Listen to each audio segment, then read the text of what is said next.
শুধু দর্শক, আমি দেখতে পাচ্ছি জাতীয় প্রেস ক্লাবের সামনে একটি মানববন্ধন করছেন এবং আজ দ্বিতীয় দিনের মতো উনি এসেছেন।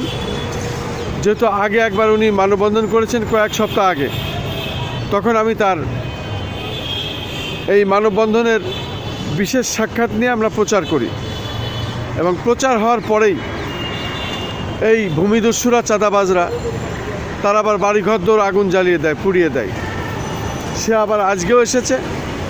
আজকে সে ন্যায় বিচারের প্রত্যাশায় জাতীয় প্রেস ক্লাবের সামনে দাঁড়িয়েছে। আমি এখন সেই ভুক্তভোগী সাবিনা ইয়াসমিন, ওনার সঙ্গে আমি কথা বলবো। তার পরিবারের স্বজনেরা এখানে এসেছেন আমি দেখতে পাচ্ছি, এবং এখানে রীতিমতো দেখা যাচ্ছে সন্ত্রাসী যারা, তাদের নাম ছবি সহকারে দিয়েছেন। পাশাপাশি তার বাড়িঘরদোর, কামরাঙ্গি চর যেভাবে জ্বালিয়ে দেওয়া হয়েছে আমরা দেখতে পাচ্ছি।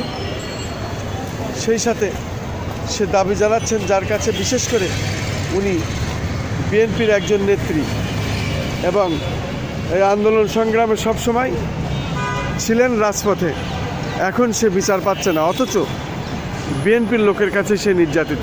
আপনি আপনার নাম পরিচয় বলেন, এখন ঘটনা, পূর্বের ঘটনাটা কি? আসসালামু আলাইকুম, আমার নাম হচ্ছে 56 নম্বর ওয়ার্ডের মহিলা দলের নেত্রী। আমি সাবিনা ইয়াসমিন। আমি রাজপথে ছিলাম, এখন বি রাজপথে আছি, রাজপথে থাকবো। আমি অমিলিক করিনি দেখে তাই আমার উপরে স্বৈরাচাররা বহুত অত্যাচার করেছে। আমার মালিকানা জমি ভেঙে তারা গ্যারেজ ভাড়া দিয়ে খেয়েছে। সুমন, কবি, মোহাম্মদ হোসেন, অ্যাডভোকেট কামরুলের সহকারে আমার জমিনে ভাড়া খেয়েছে। আমার জমিন 6 কাঠা 4 ছটার জমি, মেন রোডের লগে, কামরাঙ্গি চর, ব্যাটারি ঘাট, ময়লা ডাস্টবিনের লাগে। সেখানে আমি ছোট করে একটা গুডাউন উঠিয়েছি। এটা পরে বলি, আমি স্বৈরাচারদের অত্যাচার, অবিচার প্রচুর সহ্য করেছি। সহ্য করার পরে আমি বিএমপি ছাড়িনি, বিএমপি করেছি, বোমেবাজিতে রয়েছি। 28শে অক্টোবরে একটু কারণে আমার উপরে বোমটা পড়েনি। মহানগরে মেন রোডে ছিলাম আমি, ওখান থেকে আমি আল্লাহ তরফেতে আমি বেঁচে এসেছি।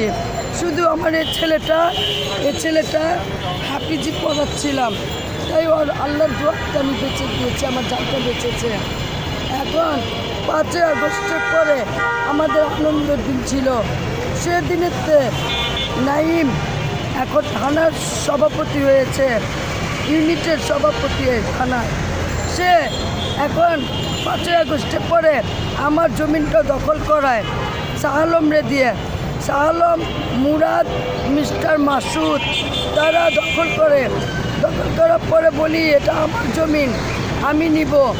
মনির চেয়ারম্যানের দল করতাম, মনির চেয়ারম্যানের কাছে আমি বলেছি, মনির চেয়ারম্যানে আমার জন্য প্রচুর লড়াই করেছে, প্রচুর জায়গায় জায়গায় জানিয়েছে। শেষে আমাকে মনির চেয়ারম্যানে মহানগরের রাস্তা করে দিয়েছে। আমার নেত্রী বানায়া, আমার ব্যানারও বানায়া দেওয়া হয়েছে মনির চেয়ারম্যান। তবুও আমাকে নাইমে প্রশ্রয় দেয় নাই। নাইমে প্রচুর আমাকে কষ্ট দিয়েছে, খাওয়ার কষ্ট, থাকার কষ্ট। আমি 3,500 টাকা ভাড়া থাকি। ইতিমধ্যে বুঝেন কতটুকু আর ঘরটা আমার হয়। আমার মান সম্মানগুলো নিয়ে কেমনি করে কষ্ট করি।